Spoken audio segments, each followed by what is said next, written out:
হাতে যখন সময় কম থাকে তখন আমি শর্টকাট পদ্ধতিতে রান্না করার চেষ্টা করি। আজকে অনেক দেরি হয়ে গেছে, তাই শর্টকাট পদ্ধতিতে রান্না করব, মানে হাতে মাখিয়ে সবগুলো তরকারি আমি রান্না করব। এখানে তরই কেটে নিয়েছি সুন্দরভাবে।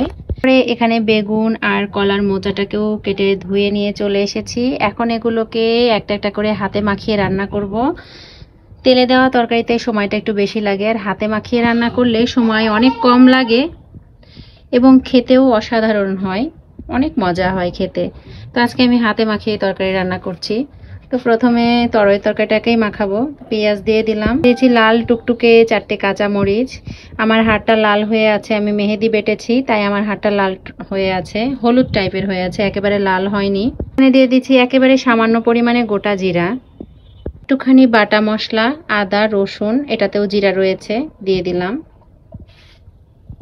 দিচ্ছি হলুদ গুঁড়ো, দিচ্ছি লবণ স্বাদ মতো দিয়ে দিলাম। তারপর দিয়ে দিচ্ছি তেল। মাখানো তরকারিতে তেলের পরিমাণটা কম হলেও চলে, সমস্যা হয় না।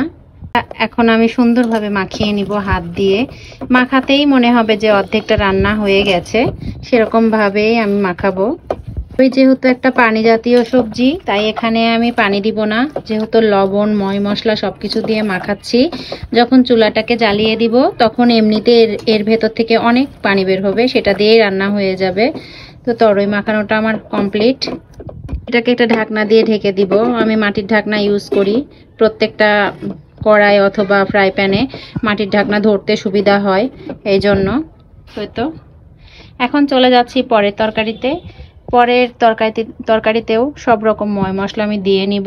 এই বেগুন আর কলার মোচার তরকারি মাখানোর একটা সিস্টেম আছে। প্রথমেই আমি বেগুনের মধ্যে সব রকম ময় মশলা দিয়ে নিয়েছি। এখন এই বেগুনটাকে সুন্দরভাবে মাখিয়ে নিব। একেবারে হাত দিয়ে এমনভাবে কচলিয়ে কচলিয়ে মাখাবো যাতে একেবারে রান্নার মতো হয়ে যায়।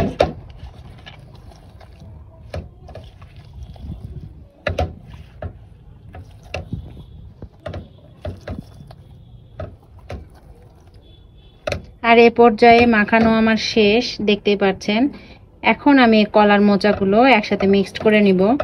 কেননা আগে যদি আমি বেগুনের সাথে মাখাতাম তাহলে কি হতো, কলার মোচাগুলো ভেঙে যেত, যেহেতু এগুলো অনেকটা নরম, সেই জন্য এরকমভাবে আমি মাখিয়ে নিচ্ছি। মাখানো শেষ, ঝোল দিয়ে দিয়েছি। এখন ঢাকনা দিয়ে ঢেকে দিব আর চুলাটাকেও জ্বালিয়ে দিব।